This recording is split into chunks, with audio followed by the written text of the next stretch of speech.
Paulo diz que o amor ao dinheiro é raiz de todos os males. 1 Timóteo capítulo 6, versículo 10. Porque o amor ao dinheiro é raiz de toda espécie de males, e nessa cobiça alguns se desviarão da fé e se transpassarão a si mesmos com muitas dores. Diz que aqueles que quiserem se enriquecer cairão em laços e ciladas. A vontade do Eterno é que tenhamos o necessário para viver e que estejamos tranquilos e confiantes nele para o nosso sustento. Mas buscai primeiro o reino de Deus e a sua justiça, e todas estas coisas vos serão acrescentadas. Mateus capítulo 6, versículo 33. A igreja, durante a sua história, envolveu-se com as riquezas deste mundo de tal forma que tem impedido o verdadeiro estabelecimento do reino de Deus. O que geralmente ocorre é que em alguns grupos a grande quantidade de riqueza ocupa o tempo e o coração de seus líderes, ao mesmo tempo que em outros a falta de dinheiro gera intranquilidade a ponto de levar seus obreiros a se envolverem no serviço secular. Tanto num caso como no outro, os líderes acabam não dando tempo suficiente a Deus e nem a devida assistência à igreja, que se torna debilitada e doente espiritualmente, e consequentemente também não contribui bem financeiramente. Dessa forma, um círculo vicioso se instala. O obreiro intranquilo não oferece boa assistência. Um povo mal assistido não contribui.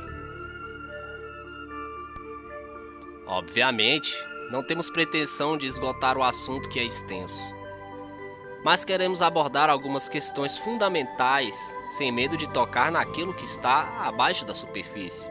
Uma igreja comprometida com o poder financeiro. A Igreja Católica, na Idade Média, chegou a concorrer com as maiores fortunas da época. Possuía riquezas de tal magnitude que dominava vidas de reis e imperadores. Essas riquezas eram adquiridas de diversas formas: vendas de indulgências, conquistas feitas durante as cruzadas, posses das terras de pessoas amaldiçoadas por ela.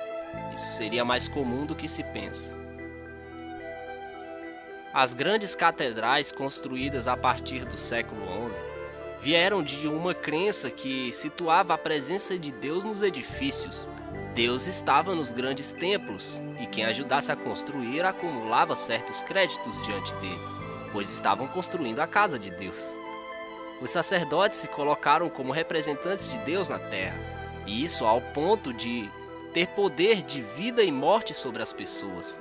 A separação entre clero e leigo foi acentuada de forma muito profunda.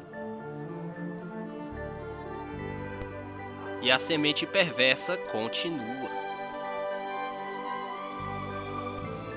Nos nossos dias, essa restauração deve se aprofundar, pois a herança que recebemos de nossos pais desceu muito fundo em nossos hábitos religiosos e em nossa formação. Muitos protestantes e evangélicos condenam os excessos e desvios da Igreja Católica, enquanto continuam cegos às práticas e motivações que movem seus próprios ministérios e movimentos. A área de finanças da Igreja foi tocada somente em sua superfície, assim como outras áreas tais como a forma de culto, a adoração individual, o cuidado das ovelhas e o discipulado. O Senhor quer nos levar para seus padrões para uma restauração de todas as coisas anunciadas pela boca de seus santos profetas. Arrependei-vos, pois, e convertei-vos, para que sejam apagados os vossos pecados, e venham assim os tempos do refrigério pela presença do Senhor. E envie ele a Jesus Cristo, que já dantes vós foi pregado, o qual convém que o céu contenha até os tempos da restauração de tudo, dos quais Deus falou pela boca de todos os seus santos profetas desde o princípio. Atos capítulo 3, do versículo 19 ao 21. O que aconteceu com a humanidade é que ela foi mergulhada num materialismo insano que domina toda a sua forma de vida, suas ações, seus ideais. E isso não deixou os cristãos de fora, não deixou os cristãos ilesos. A igreja assumiu uma mentalidade materialista de tal forma que sua maneira de agir não tem muita diferença dos padrões e alvos de um mundo sem Deus. Seus cultos, seus ideais, sua forma de administração dos recursos, tudo está marcado pelo materialismo. O que é realmente sólido e permanente? O que é materialismo? Materialismo é uma forma de pensar. De acordo com ela, as coisas espirituais são abstratas, difusas e sem base, e as naturais são concretas e dignas de confiança. Porém, a Bíblia nos ensina diferente. Não atentando nós nas coisas que se veem, mas nas que não se veem, porque as que se veem são temporais, e as que não se veem são eternas. 2 Coríntios capítulo 4, versículo 18. A maior parte da vida humana é dedicada à busca das coisas temporais, como se fossem eternas. Entretanto, todas as coisas da terra estão se desgastando minuto a minuto, e somente não o percebemos porque estamos na mesma dimensão e na mesma velocidade dessas coisas.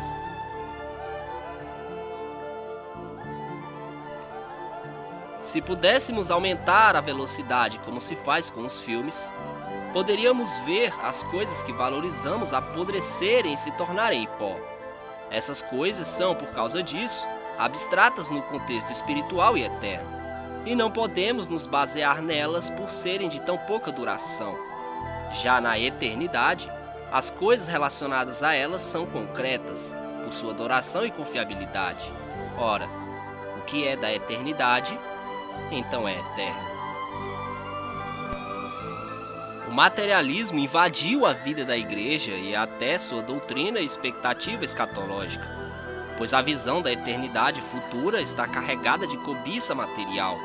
Os crentes são encorajados a esperarem as mesmas coisas que buscam aqui, como amplas moradias, mansões, ruas bem pavimentadas de ouro e um constante lazer e descanso. Devemos trazer à lembrança verdades valorizadas pelos que viveram antes de nós e que foram estabelecidas como referência para a igreja de hoje. Cristãos como aqueles enumerados em Hebreus 11.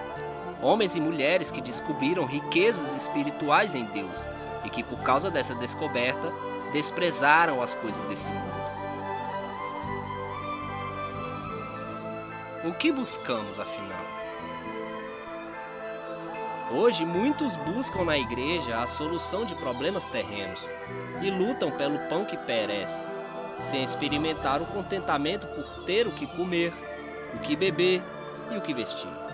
Os alvos são ligados ao ter e não ao ser, como se o ter constituísse a vida do homem, ou seja, se ele não tiver, ele não vive. Estamos envolvidos por uma teia de propaganda de insegurança no futuro, e por isso nos mergulhamos numa busca em glória por bens materiais como se estes fossem confiáveis e nos trouxessem segurança.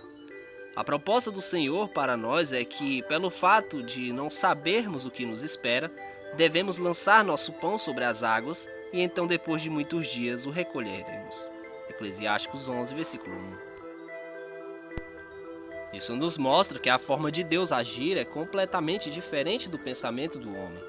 Quando um pão cai nas águas, derrete e é impossível recolhê-lo após algum tempo, muito menos depois de muitos dias. Deus apela para a nossa fé nele, no seu suprimento, nos seus milagres. Ele diz também que devemos repartir com 7 e ainda com 8, porque não sabes qual que mal sobrevirá à terra. Que diferente a mentalidade humana. Se fosse a mentalidade humana, diria para guardar, porque não sabe que mal sobrevirá à terra.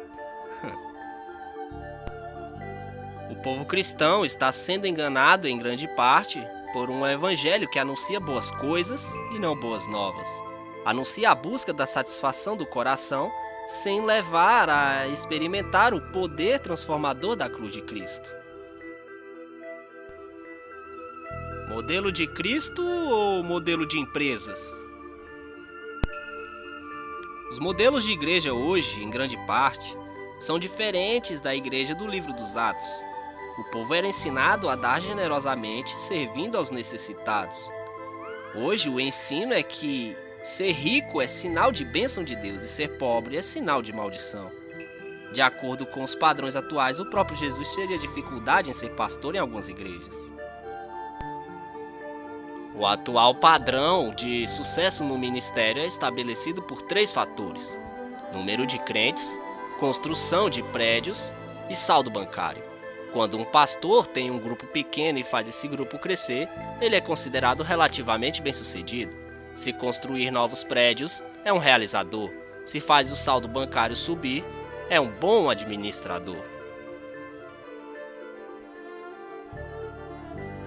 Acredito que essas medidas são boas para empresas, pois apontam para uma realização natural e comercial.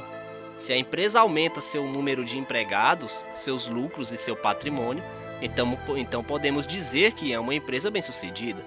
No entanto, não vejo como aplicar essas medidas para a igreja, pois o nosso modelo é o Messias, no seu ministério aqui na Terra, e em nenhum momento o vemos preocupado com essas coisas.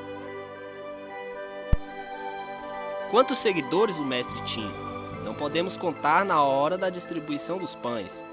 Somente devemos contar os discípulos, pois é nas horas de agonia que se revela o irmão, e não nas horas de festa.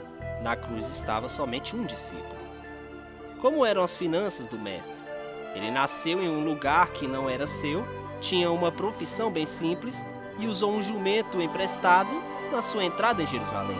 Vestia-se com roupas doadas e fez um milagre para pagar o imposto. Para concluir, o tesoureiro era ladrão.